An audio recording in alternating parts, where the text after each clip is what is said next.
All right, everybody. Did you enjoy your lunch? We surprised you with Chick-fil-A, right? You thought it was going to be the chicken sandwich. And by the way, this is a catering meal that's provided. You can't buy that in the store. So if your church is interested in that, just contact your local Chick-fil-A and they can provide that sub for you. Let me just share a couple of things. Because we're going to stay on schedule, we're doing live streaming, which means we've got to start at 1. We'll welcome folks back, and I probably need to do that, Dr. Orge, because I didn't welcome those who are watching online early on, so we want to do that. But I do want to share with you a couple of things. First of all is that the PowerPoint is going to be available to you. We're going to send you a follow-up email that will include the PowerPoint and also the link to the video of the live stream. So if you missed something, you can watch again or portions of it as well. So we'll send that to you. So that'll be a blessing to you. You should have received a book by now. You should have received the book. And Dr. Orge has shared with you that he's highlighting or focusing on 2 chapters there. I wanted to also let you know that right now we're in a season of prayer. It's the 50 days of kingdom prayer. Anybody participating, we're sending out Facebook posts. And so this is day 25. We're halfway through between Resurrection Sunday and Pentecost. And today specifically, we're praying for new believers that they would be encouraged, that they would stay the course as new believers, as disciples. And so I hope you'll join me in praying for that specifically today. If you've not participated, we've got 25 more days. We'd love for you to jump in and be a part of this concerted effort of prayer. We have a revitalization conference that's coming up that I wanted to share with you about. It's on May the 20th in Appomattox, but on May the 21st, we're going to be in Bluefield. Jim Drake is going to be hosting us at his church, and we're so thankful for that. Bill Hennard, Mark Clifton are going to be with us. And so you've got a choice. You're kind of in between. You can go to Appomattox on Thursday, or you can go to Jim's church on Friday. But this is going to be a valuable conference. Now, here's the deal.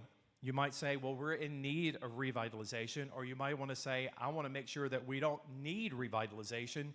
And so both of which would be applicable to this conference. Or maybe you would say, we're a healthy church, we're growing, but could we help another church that needs revitalization? So I would encourage you to come, because the principles that you're going to learn from Bill and from Mark will be applicable to the context of your church. Women's ministry, great things are happening in that ministry. Jen Wilkin is one of the authors and speakers that many of our ladies are going to her conferences. That's going to be in May as well, May the 14th and 15th in Virginia Beach. And then I wanted to share with you a couple of resources that are on our website. This year we had our YEC conference in January, and it was done virtually. And we have had churches that have actually gone to our website, utilized the speaker, Ryan Fontenot, our worship band, who was Red Letter Society. They've used the worship sets, and they've used the curriculum to provide a D-Now weekend for their students. Now that we're getting back, we're starting to gather again. This is a great way to do that. So I want to highlight that resource. Also, we're entering into the season in preparation for Vacation Bible School. Some churches are saying we're going to wait until the end of the summer, but we want to have Vacation Bible School, whether or not it's on the property or in a park or whatever. Well, we had a kids leader conference in the spring that was done virtually as well. Every one of those breakouts, over 40 breakouts, are now on our website, many of which are trainings for Vacation Bible School, every area of Vacation Bible School. So you can still have Bible school training at your church. Go to our website, download those, watch those. It will be a great training for you. Camps are coming back. And so we have partnership with Lifeway and other camps. We know that many of our churches are utilizing those. If you've not made a decision about camp, we have 2 opportunities through the SBCV. One is Fusion Camp, which is going to take place at Euclid Avenue, actually in Bristol, in that general area, but it's going to convene at the church, and that is June the 22nd through the 26th. And you know that our Fusion camps are missions active, and so there are many projects and things that students can be involved in during the day, and then they'll come together for worship in the evening. So a great time. It's not too late if you do not have a decision on camp. Family Fusion, likewise, missions, but it focuses on the family, and this is on the Eastern Shore, July the 22nd through the 25th. Now, I know I sound like a billboard, right? Southern Baptist Convention. It's still in the same city, different venue. We're going to have an SBCV reception on Monday evening following that evening session. We want to invite you to come to be a part of that. We desire to just fellowship again, and so we're going to make sure that we can do that safely while in Nashville. If you're coming to the convention, we want to invite you to be a part of that. And then finally, I don't want us to forget our annual homecoming this year. It is our 25th year. Hard to believe, isn't it, Ken Ninke? It's 25 years. And so Dr. Archery says it's time for us to look like we're 25. We're no longer infants. We're no longer a new convention. We're actually 25 years old. Some great, great things in store for this year as we celebrate, but also as we cast vision for the years to come. So you need to know that the speakers are Al Mohler, Ronnie Floyd, Kevin Ezell, Stephen Rummage, and Brian Carter. And our women's ministry will have Kathy Litton speaking at the dinner, and also breakouts will be taking place. So a great, great lineup.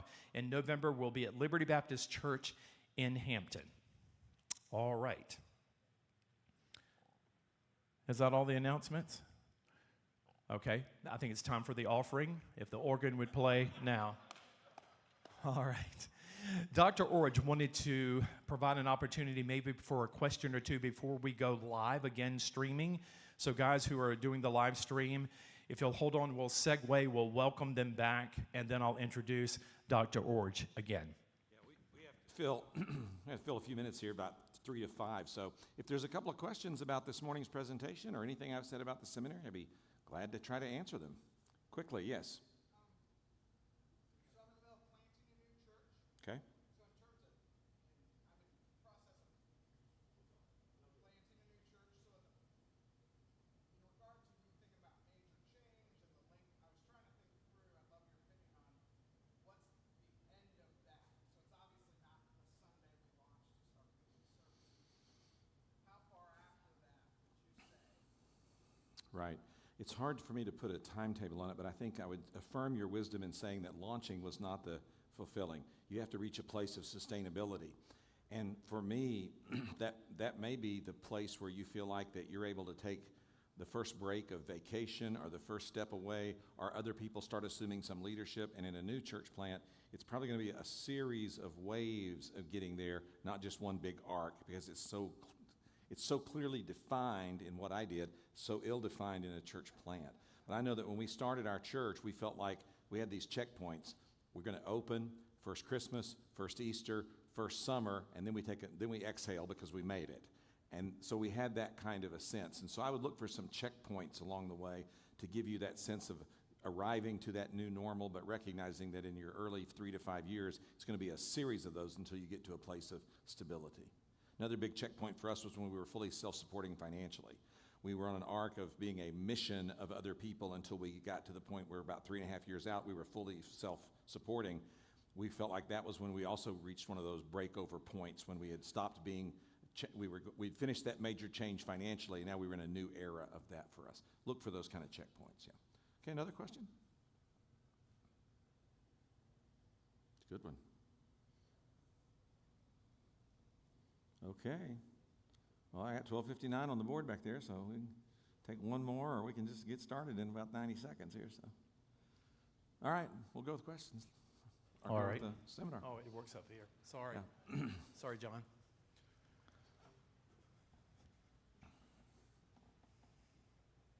Okay.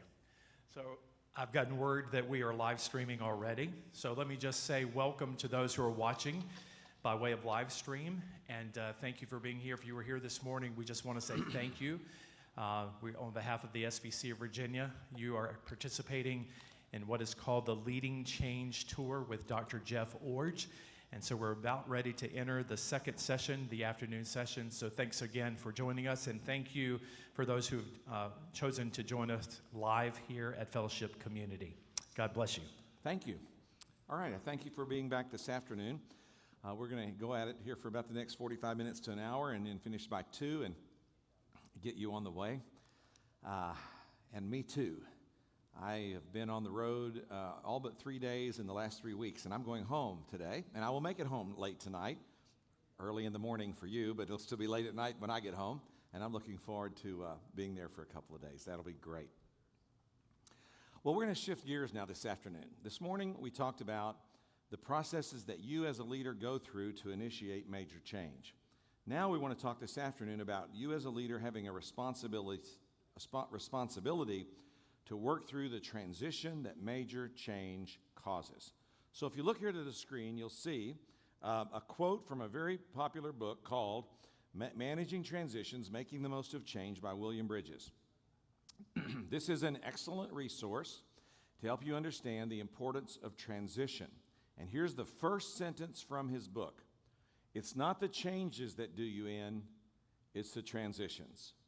Now, when I read that many years ago, it leaped off the page at me, and I realized I didn't fully understand what he meant, but intuitively I had a sense he was saying something important.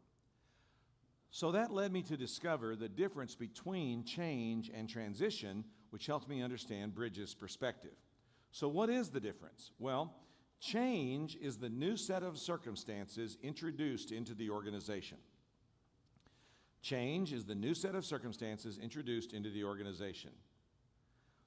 For example, change is the day the church that I've described earlier decided to relocate. Change is the day the church voted to build a building instead of being portable as it had been for 10 years. Change was the day the Board of Trustees voted to establish the fact that we were moving the seminary from Golden Gate to Gateway and from one location to another. Now, change is determined when the highest authority in your organization makes the decision. So if that's your deacons or your elders or your congregation or your board, whatever organization or church you're working in, you know who has the final say. And when that group says, we are making this change, the change has been introduced into the organization. So the change is the new set of circumstances. Now watch this. What's the difference between change and transition? Well, transition is the spiritual, emotional, and psychological adjustments people go through to accommodate the change. Transition is what people go through to accommodate, to live with, to implement the change. So get this distinction in your mind because it's vital for you as you think about how to lead people not through change, but really through transition.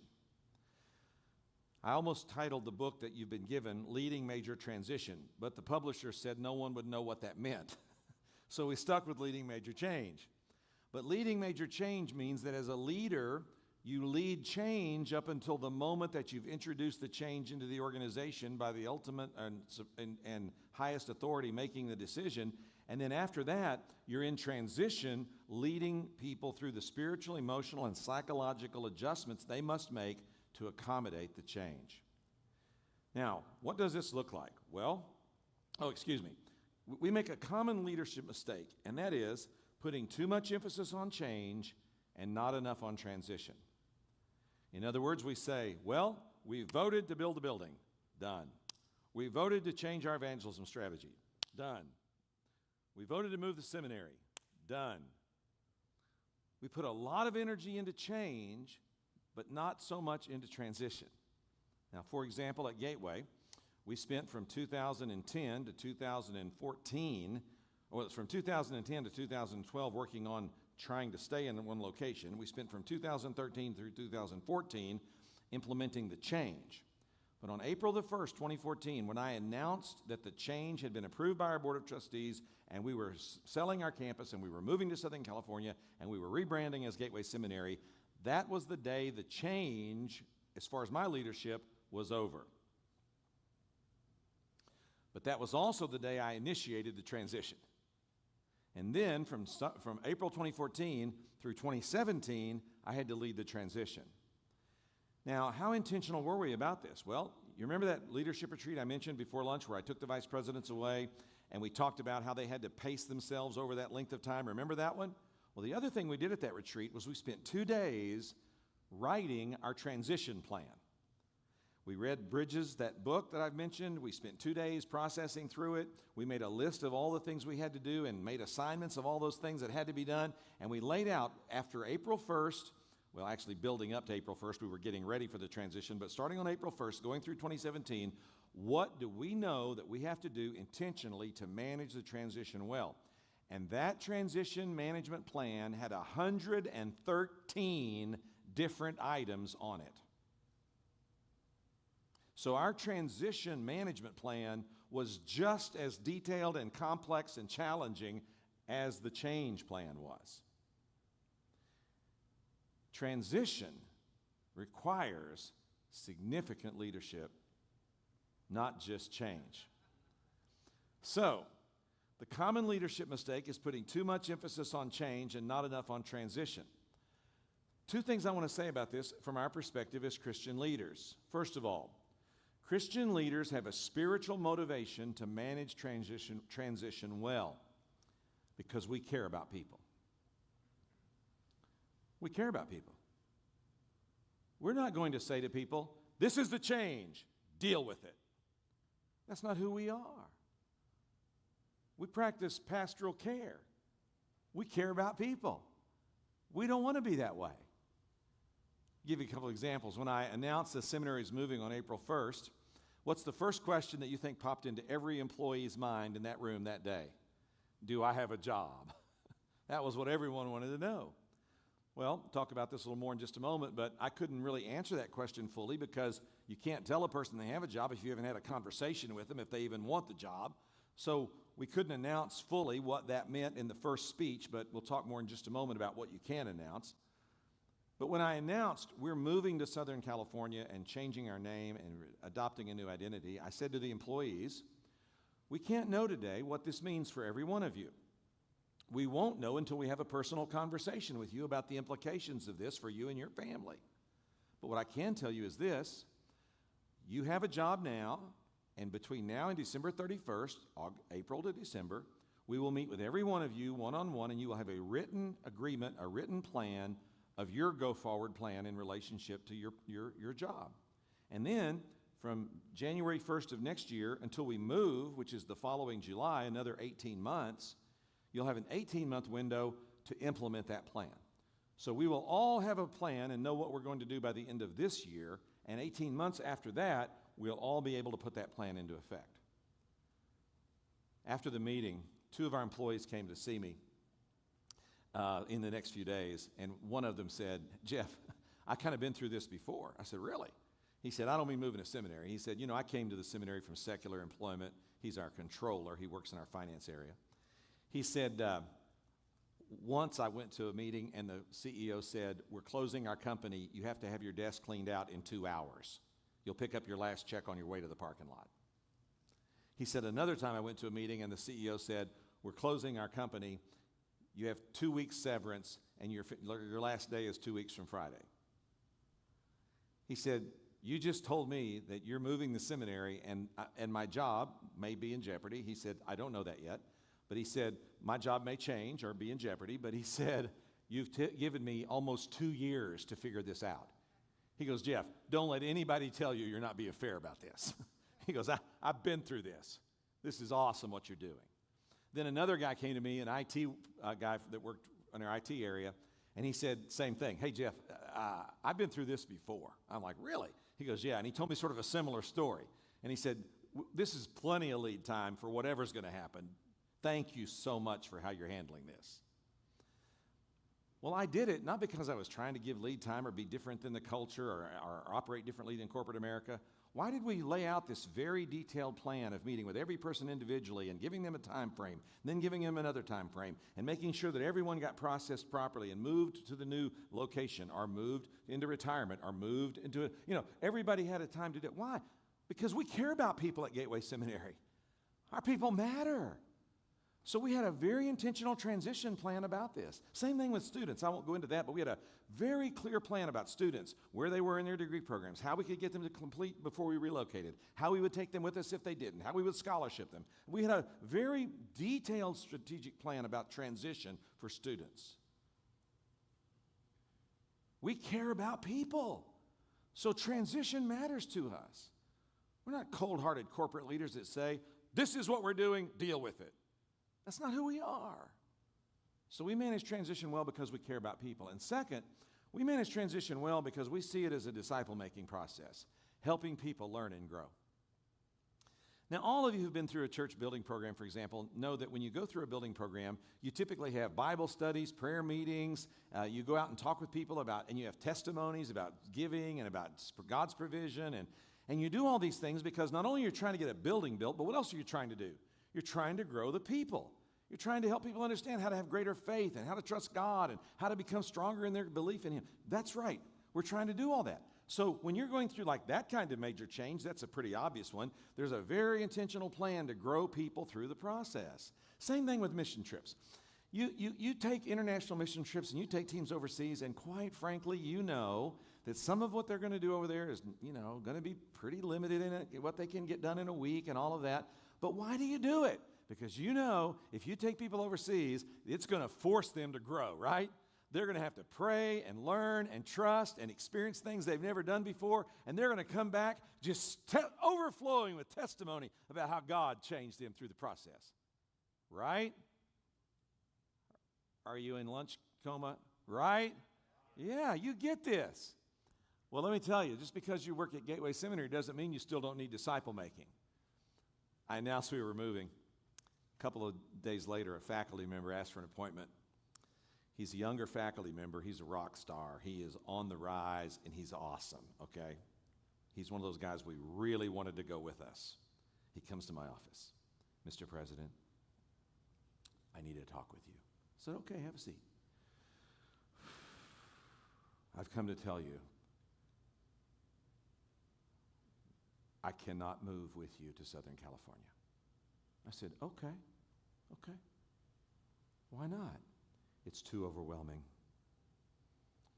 The thought of my wife having to change jobs and my children having to find new schools and one of my children having some particular educational needs and having to go through that is overwhelming.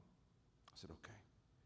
And he said, and then for myself, I'm just not sure what it would mean for me to be there and what the students will be like and what the campus will be like. And so it's very difficult for me to tell you this because I love Gateway and I respect you and I want you to know that, but we just can't do it. I said, I understand that. Thank you for talking with me. He said, there's one more thing. I want you to hear it from me first, not from someone else. I'm going to start looking for another job. And when anyone asks you for a reference or something like that, I don't want you to be surprised. I said, I appreciate the courtesy. Thank you so much.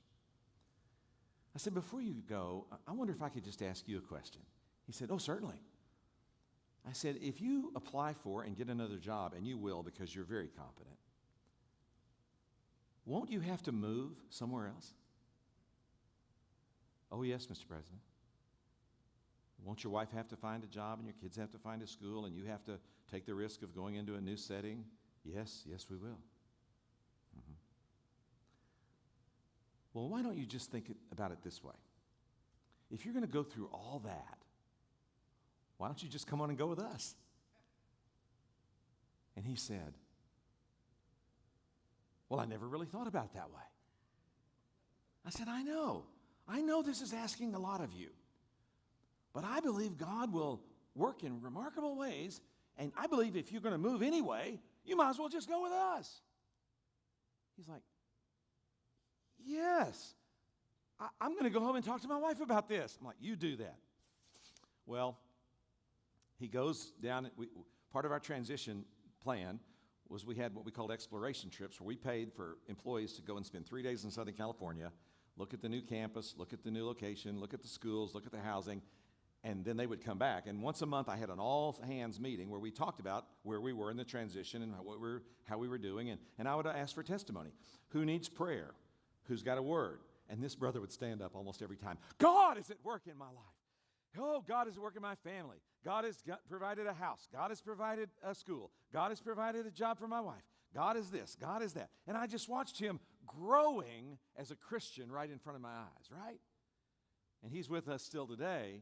And he has these wonderful testimonies of how God stretched his faith and enabled him to have a greater capacity to trust God than he ever imagined because of the relocation. I saw it as a disciple-making opportunity. I want to see people grow. That's what we're about. So, we manage transition well as Christian leaders for two reasons. We care about people, and we're disciple makers. And we believe transition is an opportunity to demonstrate care and to help people grow. And if we see it from that perspective, it becomes not an onerous thing. Oh, I'm going to lead these people through transition. But it becomes a joyful thing. I get to demonstrate the care that I have for these people that God has entrusted to me, and I get to help them grow by challenging to do what they've never imagined was possible and see God at work in their lives. Now, when you're doing this, you're going to discover that there are three key aspects of managing transition. I cover these three in the book. Transition involves managing grief, strategy trumps spontaneity, and reluctance does not always equal opposition. Now today I only have time to teach them on the first one, and I single this one out because it's the most important one to me. It's my most significant thing I've learned about managing transition. It's the thing I got both from Bridges' books and from experience, which has really changed the way I approach this phase of leading change/transition. I want to talk about transition involves grief management. Transition involves managing grief. Now, change, which puts people into transition, always produces a sense of loss. Now, because you're the leader and you're focusing on all the gains that are coming from the change, it's easy for you to overlook the losses that people are also experiencing in the context of change. For example, on a personal basis, a couple launches their last child off to college, and that is an exciting change in the life of the young person, and that person is so excited, but the parents are now going through what? The withdrawals of the empty nest and all the loss they feel about that. So with major change, there's always a perspective that has a lot of gain, and most of the time as leaders, that's what we focus on.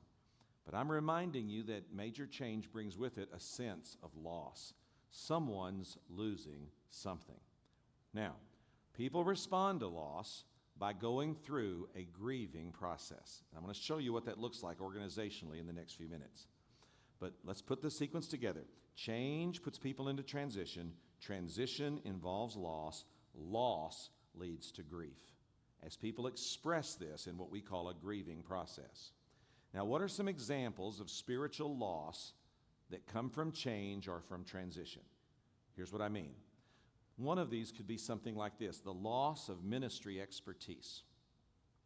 The loss of ministry expertise or of ministry confidence. A few years ago, we were members of First Baptist Church San Francisco, and my wife was the director of preschool ministries for the church. They had a quarterly leadership meeting after church, and I went on home, and my wife came in a little while later. She walked in, she was pale. She came in and just flopped down on a chair, and she looked despondent. Now, this is not normally how my wife reacts to any kind of thing at church, believe me. So I knew something was up, and I said, "Ann, you don't look so good. Are you okay?" She said, No, I'm not." I said, "What happened?"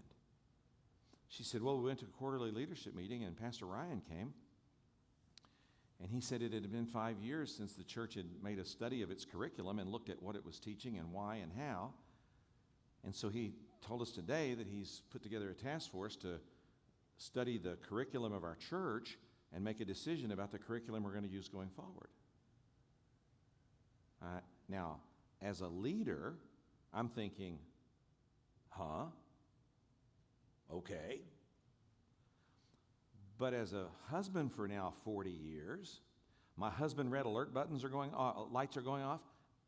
Fellas, do you ever know what this feels like? You know something's wrong, but you don't quite know what it is, but you know not to say the wrong thing. And so I'm like, the leader side of me saying, okay. But the husband side of me said, well, this seems to be a problem. And my wife said, yeah, it's a problem. And then she said, Jeff, I've spent the last 30 years training people to use Lifeway curriculum. I know the educational philosophy behind it. I know the way it's constructed, the way it's meant to be implemented. I train people on it and have for years. I've written it, I've edited it. She said, Jeff, if the church changes curriculum lines, and these were her words, there won't be any place for me. And my wife was going through a grieving process of this great loss she was feeling of her ministry expertise being dismissed and no longer being valuable to the church in this context. We recently, the church, by the way, stayed with Lifeway curriculum. We had a Holy Ghost revival when that happened at my house, let me tell you. Okay, Holy Spirit revival maybe? Okay, you get the idea. We moved to Southern California. My wife joins a church. We joined a church. We joined the church. But my wife volunteers to teach in Vacation Bible School. Now you have to understand, Vacation Bible School is Super Bowl week at our house. Last summer, before COVID, my wife taught 3 weeks of Vacation Bible School, 1 week for our church, and then found 2 other churches that would let her volunteer to be a teacher in their Bible school, and she taught 3 weeks of Bible school that summer. My wife loves Vacation Bible School. We joined a church, and we discovered this church does not use Lifeway's Vacation Bible School curriculum. And my wife came home and said, I'm completely lost. I don't know what to do. I'm going to try my best. But my expertise, it's not going to be that helpful. Do you see what I'm trying to illustrate here? When you make a major change, somebody loses. Now, that doesn't mean you don't change curriculum lines. It just means if you do, you got to recognize that a woman like my wife with a 30-year investment is going to walk out of the room depressed, saddened, feeling a sense of loss in the moment. Here's another one. Loss of vacation and discretionary spending. I'm at the same church, First Baptist. I'm sitting in the balcony. Pastor Ryan, who I had recommended to the search committee, by the way, and who I was desperately trying to follow and support in every way possible, and who did a magnificent job for our church. He's up there on the pulpit, and he says, this morning we have a major announcement to make. We've had this study group working, blah, blah, blah, and we knew all about that. And then he said, we're going to stay in the city, heart of San Francisco, right downtown, and to do that, we need to remodel our facility. That was no news to anyone. And then he said, we're going to start by remodeling the basement level of the sanctuary building, which is a pretty big building on the corner of a city block in downtown San Francisco. And then he said, it's going to cost $1.3 million. And my very first thought that went through my mind when he said those words was, well, there goes my vacation.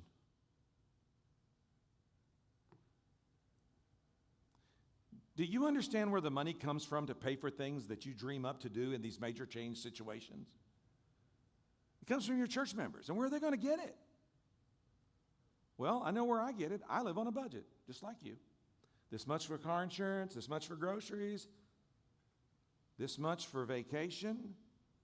Well, the car insurance and the groceries aren't getting cut. So if I'm going to give significantly to a church building program, I'm going to have to cut something out that I was planning to do with that money. Now remember, it's a disciple-making opportunity, right? So that was my first thought. But 6 weeks later, after I'd been to several prayer meetings, heard Pastor preach 3 or 4 sermons, read through the Bible study material they sent to my house, I came on that Sunday with a generous commitment card in my hand because I was part of the team, wanted to be a part of the project, believed in what we were doing, and was willing to sacrifice to make it happen, right? Because I was discipled over those weeks to a better response. But my first response was a sense of loss.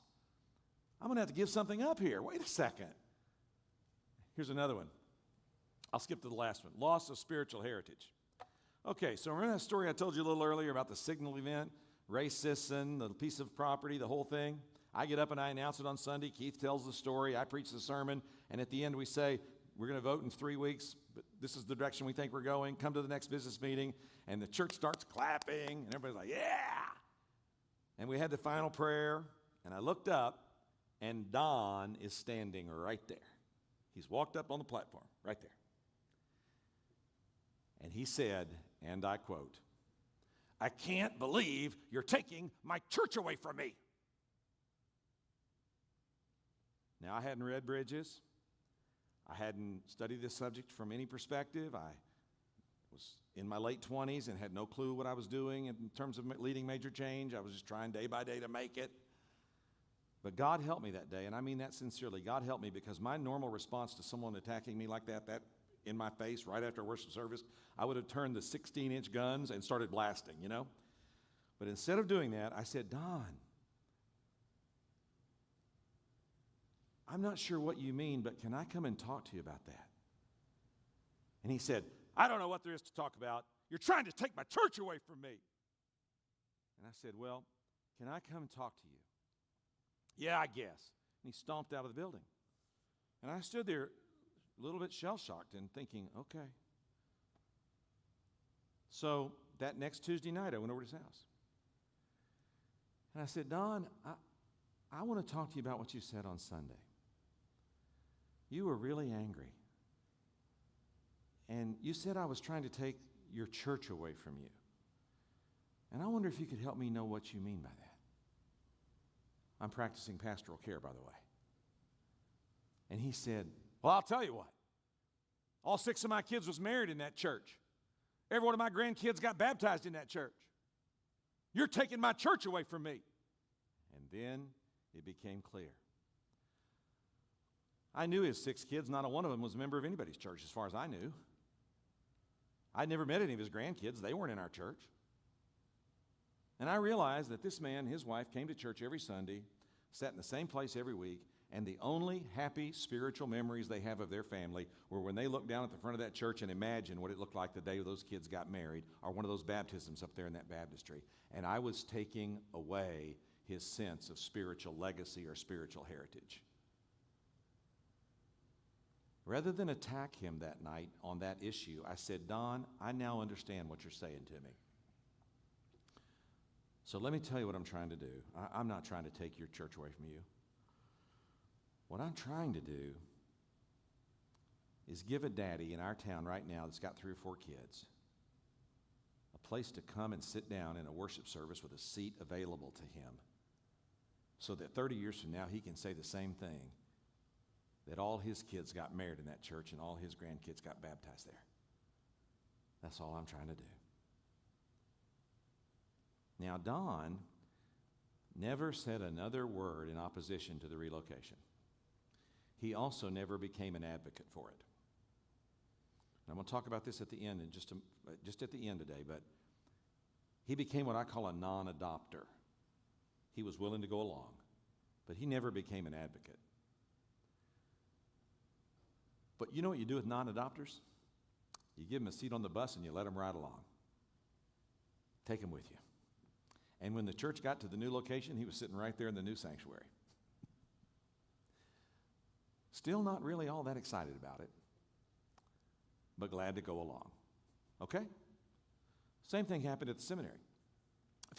A couple of 3 months after we made the announcement, I was in the hallway one day and a faculty member stopped me and said, "Hey, you got a second?" I said, "Sure." He said, "I want to talk to you about the relocation and all of the things that are going on, and I want to just tell you a perspective on it." I said, "Man, I'm ready." He said, "First of all, I'm totally with you. I think you made the right decision. We're moving to Southern California. We're good." I'm like, "Okay." He said, "But I want to tell you that how hard this has been." He goes, he didn't use these words, but what he was about to tell me was he embraced the change, but he was struggling with the transition, okay? He said, "I'm with you. We're going. But let me tell you how hard this has been." And then these were his words. He said, "Every spiritually important thing in my life has happened on this piece of ground." He said, "I came to seminary, and over there in that chapel, God called me to international missions during the missions conference. And out there on that parking lot, I met my wife when she walked across as a new student, and I introduced myself to her. And over there in Tishner Village, that's where we lived when our first child was born. And then after some years of service elsewhere, right in there in your office, you offered me a job on the faculty." He said, "Jeff, every spiritually important thing that's happened in my life has happened on this piece of ground. This is my place of legacy. And leaving it is hard." Now are you starting to understand what I mean when I say that change puts people in transition and produces a sense of loss? Don was losing his spiritual legacy. My faculty member was losing his spiritual heritage. My wife was losing her her ministry expertise. I was feeling pressured because I was losing my vacation or the new car I was saving for or whatever it was I was hoping to put that money toward. Every one of these people ultimately in some way either embraced or cooperated with the change, but the transition was hard. Now, I'm embarrassed to say this, but when I first started out in ministry, I mistook grief for rebellion. And when people told me they were struggling, I would say things to them like, you need to get on God's time. You need to get on God's agenda here. You need to do what God is saying. You need to get with the program and follow leadership. You need to submit to authority that's made the decision, and let's get going. I said those kind of things early in my ministry. And now I look back with shame on that because I was mistaking grief for rebellion. They weren't telling me no, they were telling me it was hard, or that it was painful, or that it hurt. And what they needed was pastoral care and disciple making, not a lecture. So, change puts people in transition. Transition produces a sense of loss, and these are some examples. Now, what does this look like in organizational life? Well, first of all, you need to identify the stages of grief. Now, if you've had a pastoral ministry class in seminary, you know some people say there's 6 of these, some 7, some 9, some 13. I've seen all kinds of descriptions of this. This is the 6-fold model we used at Gateway, and it worked pretty well for us. We said that in organizations like ours, when people are going through transition and experiencing loss, they often feel shock, anger, denial, bargaining, exploration, and adjustment. Remember that faculty member who came to me and said he wasn't going to go because he couldn't move? Remember that guy? Where was he on this? He was still in shock. He was just like, I'm overwhelmed. I don't know what to do. He was in shock. How about Don when he came up on the platform? What is he was expressing what? Anger, right? I love bargaining up here. I have one faculty member who's with us in Southern California today, but he's a little bit of he's a funny guy, and he's always saying funny things, and he and I we always making jokes back and forth. So this was a little bit humorous, but it was a little bit edgy too. So after I announced that we were selling the campus, you know how real estate deals work. You have about 60 days before you close the transaction. So I announced we've signed all the agreements, and we have 60 days to close. So a couple days later, John comes by my office, and he says, hey, let me see if I got this straight. We signed a sale agreement, right? Yeah. But we haven't closed yet. I said, no, we haven't closed yet. It's 60 days. He goes, so you're saying it might not happen? I said, whoa, John, I wouldn't have gone public if I didn't think it was going to happen. So I think we got about a 98% chance. He goes, 98? I said, look, man. He goes, well, if it doesn't happen, then what are some options about staying? And I said, come on now. I don't know those yet, brother, because we're going. He started laughing. He was pulling my changes a little bit. But he was also doing what? A little bit of bargaining. You know, it might not happen. And if it doesn't happen, what can we work out here? Let's figure out a way. Shock, anger, denial, bargaining, exploration. And I've already said to you that we actually made exploration a part of our transition management plan. We had exploration trips where people could go at seminary expense for 3 days to Southern California and look the situation over as part of their working through the transition and deciding how they might be willing to whether or not they'd be willing to go. And then, of course, ultimately, adjustment. Now, people process these losses at different rates and in different ways. All of you pastors who've worked with people that are grieving know this is true. You have a memorial service, and one person is sitting there crying and expressing their emotions and all of that. Another person sitting there stoic. And someone who's not insightful about these things will walk up to you and say, well, you know, old brother so-and-so, he's handling this really well, isn't he? You know he's not. You know, in 6 weeks, the one who's stoic today, who looks like he's, quote, handling it well, will be in your office as emotional as the other person was on the day of the funeral. You know this, pastors, right?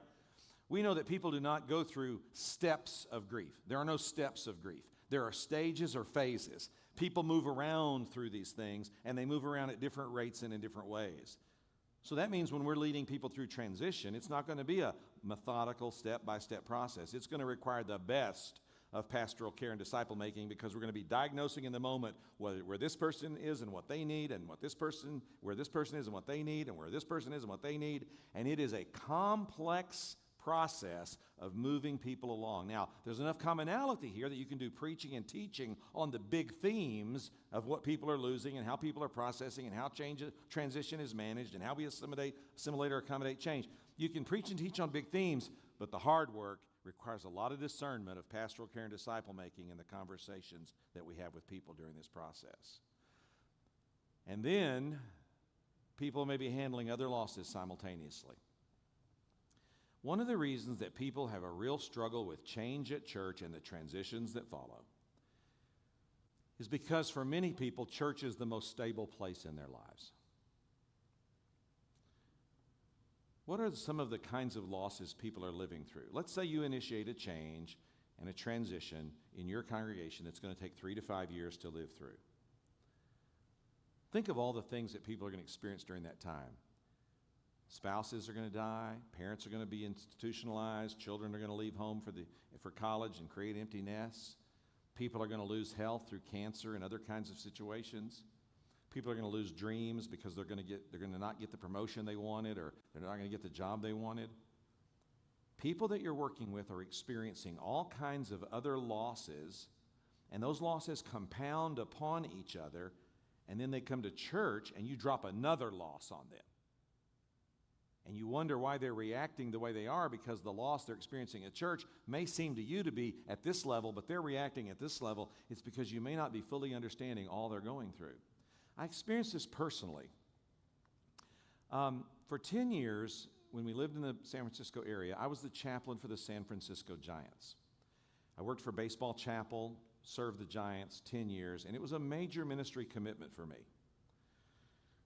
During that time, the Giants won 3 World Series, and the ministry was so meaningful both ways that the Giants players did something for me that's never been done before for any other chaplain. And that is, the Giants players and the Giants organization gave me a World Series ring all 3 times. So I actually have 3 custom-made Tiffany World Series rings just like the players got. It was a very meaningful ministry. And I poured hours into those guys, winning the lost, discipling the saved, counseling marriages, helping with crises, showing up behind the scenes dozens of times over those 10 years in the lives of those players and their families. You say, I bet that was glamorous. Not really. They have all the same kind of problems all the other people that in your church have. I was just their pastor in that context. On October 2014, after I'd announced that we were moving the seminary in April, the Giants won the World Series the 3rd time in Kansas City. A year before that day of Game 7, Wednesday night in Kansas City, a year before, I had committed to preach the closing message of the Missouri Baptist Convention that day. None of us knew the World Series would be that day and in Kansas City. I'm in Missouri. They go to Game 7. I call the Giants. I'm in Missouri. Is there any possibility? They said, get to the stadium. We'll get you in. My wife jumped on a plane, flew to Kansas City. We got to the ballpark about 3 hours before the game started. I went to the clubhouse and just had about a 7 or 8, 10-minute visit with the ball club. Then went to the family section, sat with the family. The team won the game. We go down to the family section, family holding area. We're in there, all these wives, kids, parents. It's fantastic. We go out on the field, players, the whole thing. Into the clubhouse, celebrate till 1:30 in the morning. I'm out in the hall at 1:30 in the morning, leaning against a concrete wall in a tunnel under the stadium, when here comes a Giants player walking down the hall. He's the face of the franchise. He's been on the media for 3 solid hours. He's missed the entire party. He had to do the media for the whole organization for 3 hours, all over the world, reporters, the whole thing.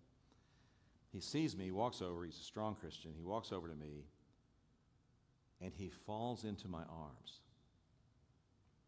And I pat him, and he says to me quietly, I couldn't have gone on another pitch. And this multimillionaire, superstar athlete is in my arms. I'm patting him.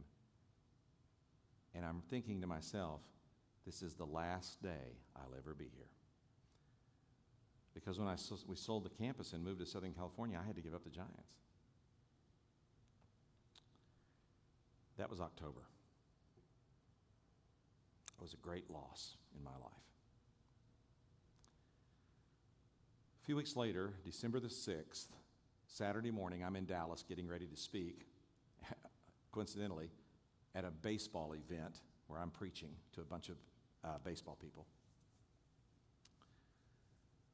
And I'm having breakfast and my phone rings, and it's a deacon from the town I grew up in who I didn't even know I had his number in my phone.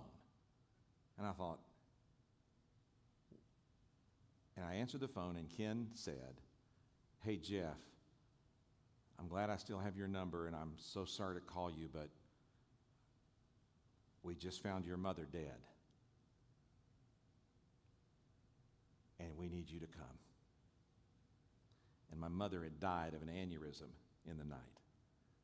My 77-year-old West Texas ranch, horse riding, steer roping mother, never had a sick day in her life,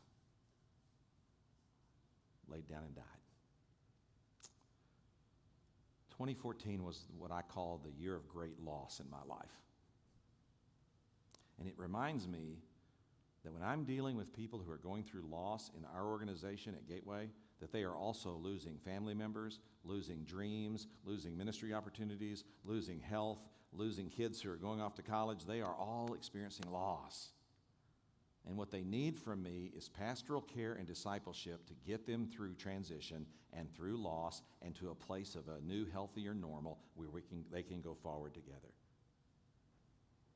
Well, closing down here, when you're doing all of this, you're going to do these two things.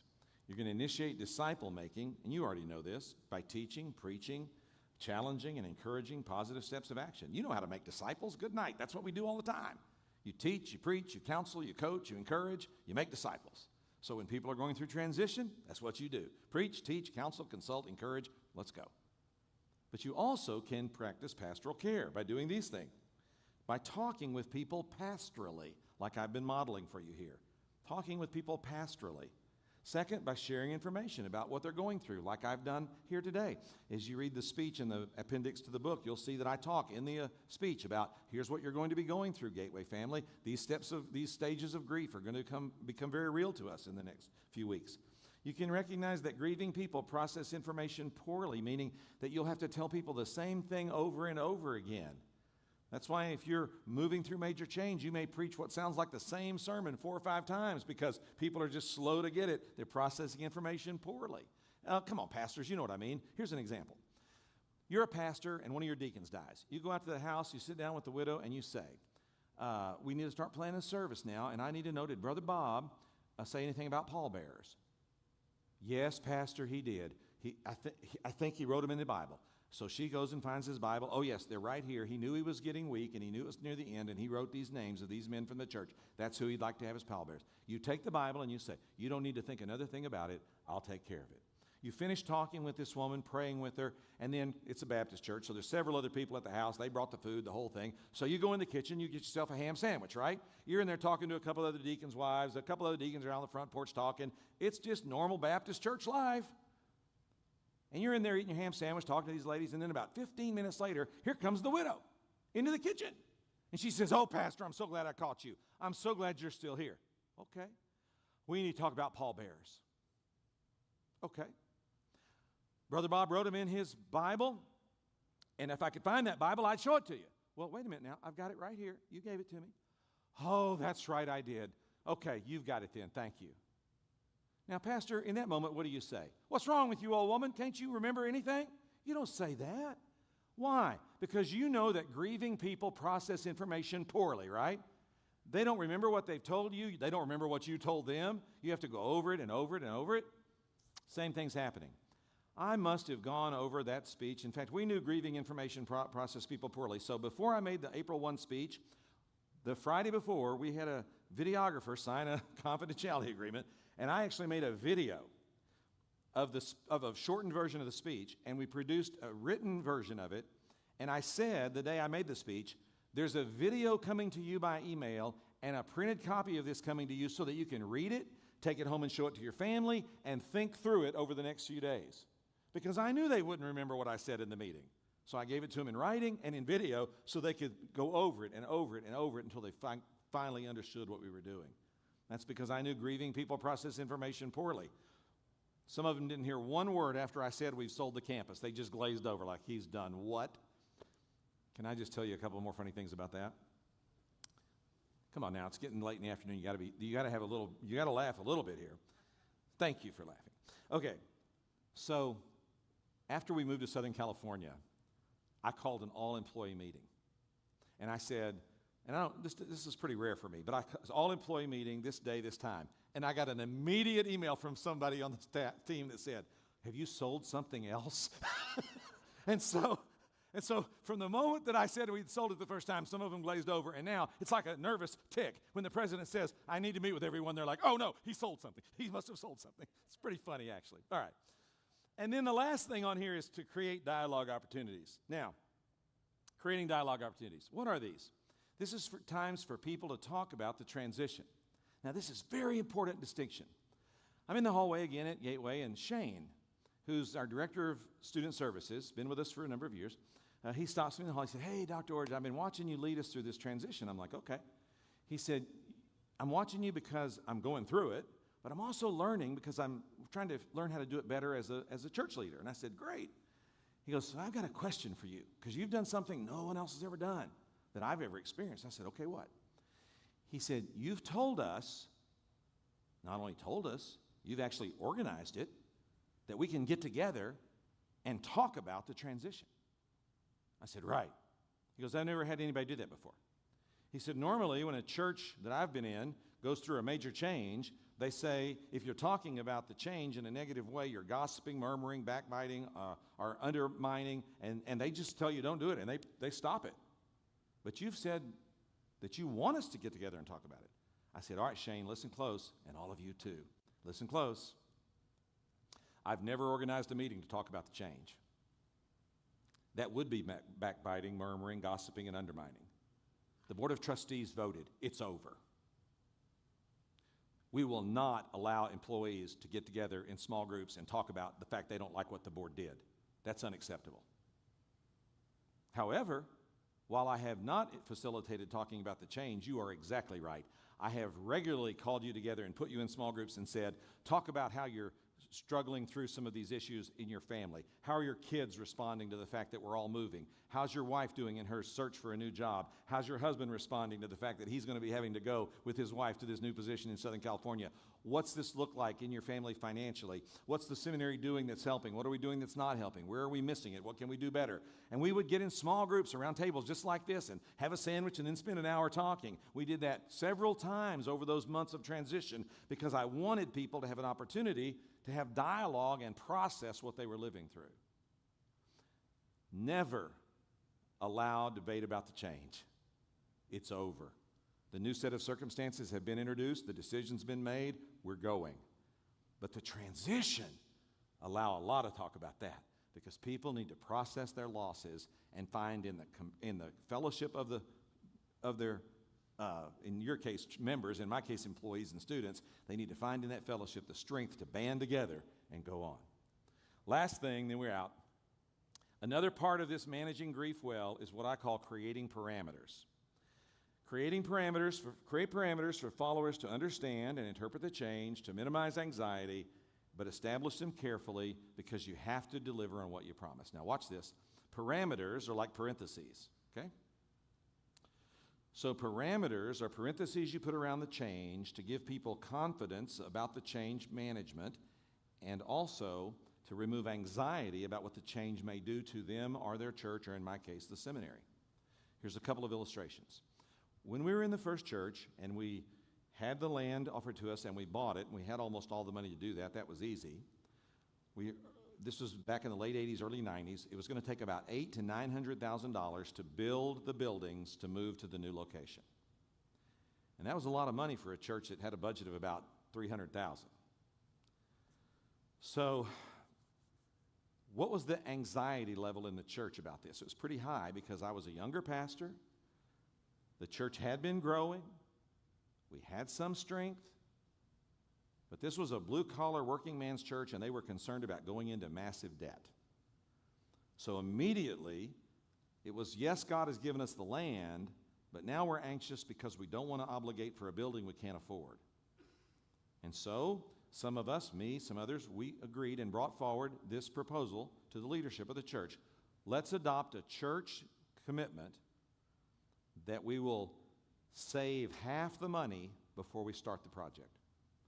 So when we have $400,000 in hand, we'll start building. What was that? That was a parameter. It said, we're going to put up a parameter that will help us through this transition to lower the anxiety level, that we're not going into onerous debt. We can manage half of this if we need to by borrowing, but not all of it, and we all agree to this. And that's what the church did. And when we agreed to that and voted that as a guideline for the project, the anxiety level went down and the giving actually went up. Because people said, I'm with you now. You're not going to do something ridiculous, not something that's going to obligate us, not something that we're going to have to recover from. We can do this. That was a parameter. Same thing happened at the seminary in a different way. I told you that when we announced about the employees, when we announced on April 1st, we're moving, and I said, I can't tell you who has a job today because we have to have a conversation about that. But I said, all of you will fall into one of 5 categories. You'll either have a job in Southern California, you'll have a job you'll have a job in Southern California, or you'll retire before that time, or you're a student worker who will naturally graduate and leave, so there's no reason for you to be going to Southern California, or you will decide you don't want to move to Southern California and you voluntarily just leave the seminary, or finally, there may be some of you that want to go, but we just don't have a job for you down there, and we'll just have to reach a termination with you. So everybody will be in one of those 5 categories. But today, I don't know which of you employees are in these 5 categories. So we're going to work on that between now and December 31st, and by that time, every one of you will have a written plan of your go forward, whatever it's going to be, and then after that, we'll have an 18-month window before we actually move when we'll implement that go forward plan. And you again could feel the anxiety going out of the room because everybody said, oh, okay, I have a job today, and I've got a time frame when I know I'll get a decision, and then I've got a time frame when I know we'll implement that decision. Now, to give you just a little context here, there was only one employee that wanted to go to Southern California that we did not offer a position. There was one employee that we offered who wouldn't go because her spouse's employment in the Bay Area was just such that they could not make the change. Everyone else either went with us, retired, or left by attrition. And what I mean by that is, we're like most seminaries. We hire a lot of students and student spouses, and when they graduate, they leave anyway. So we just didn't replace them when they left during that 24-month window. And so we had very few employees that we only had the one, really, that we told, we just don't have a job for you. Most of the rest left by those means I've described. So it turned out to be a pretty good ending for really everyone, and we didn't have any conflict or anything with anyone about any of that, ultimately, when we got to the end. But the reason that we didn't was because we put up good parameters. Now, when I say don't overpromise, be trustworthy and follow through, if I had gotten up that first day and I would have said, every one of you that's working for our seminary, every one of you, I promise you, you have a job going forward, that would have been an irresponsible statement from me. I couldn't promise that day because I have to have conversations with individuals and find out where they are and what they want to do and what their plans are. Now, I had some people that I was making some reasonable assumptions about. I had a vice president who was almost 70, and he was in the discussions all the way through, and he and I had talked about it several times, and he said, Jeff, if you move to Southern California, I'm not going. I'll be 70 years old by that time. I'm just going to retire and let you get a new VP. And so I knew that, but I couldn't even announce that day because we had to sit down and talk about it. Don't overpromise. Don't stand up and say what you're going to do if it's more than you can really deliver, because that doesn't create parameters, that creates disillusionment. But parameters are those safety rails you put up where you say, we're doing this financially, we're doing this strategically, we're waiting on this to happen before we go forward.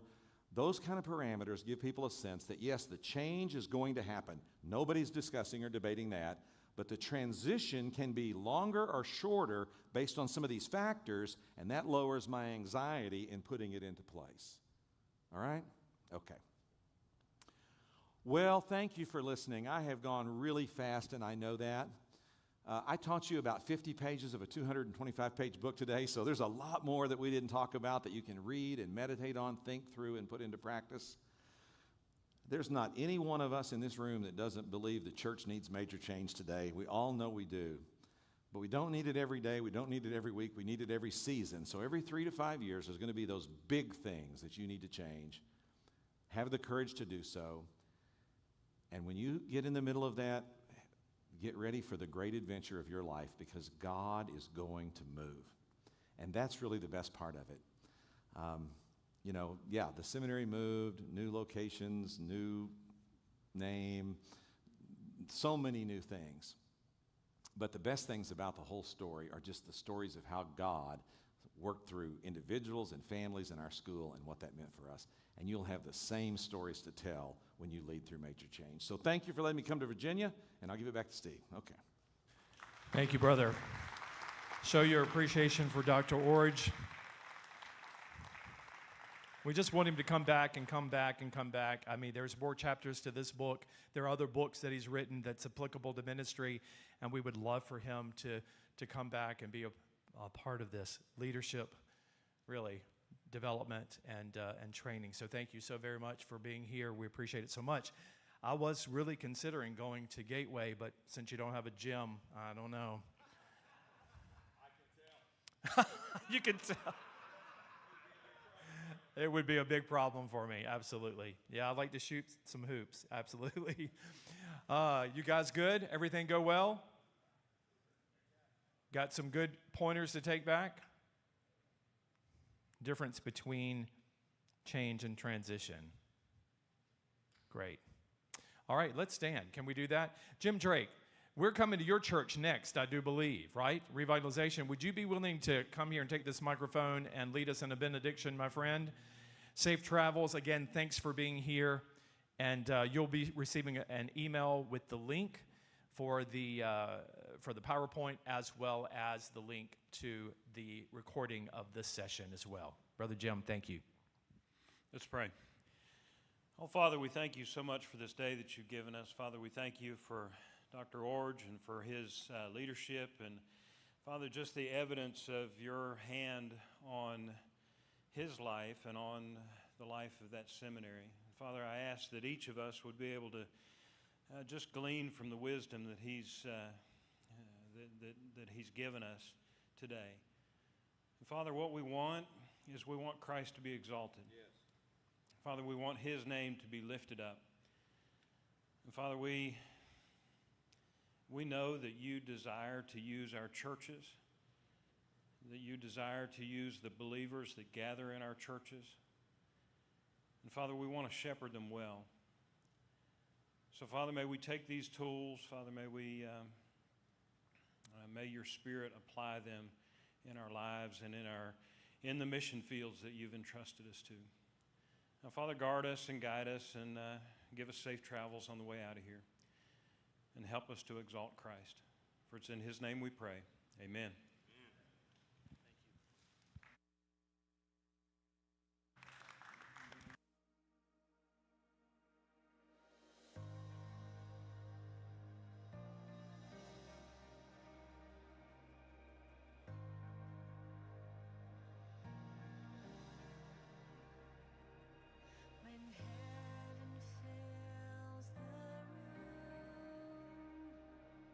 There's nowhere left to hide,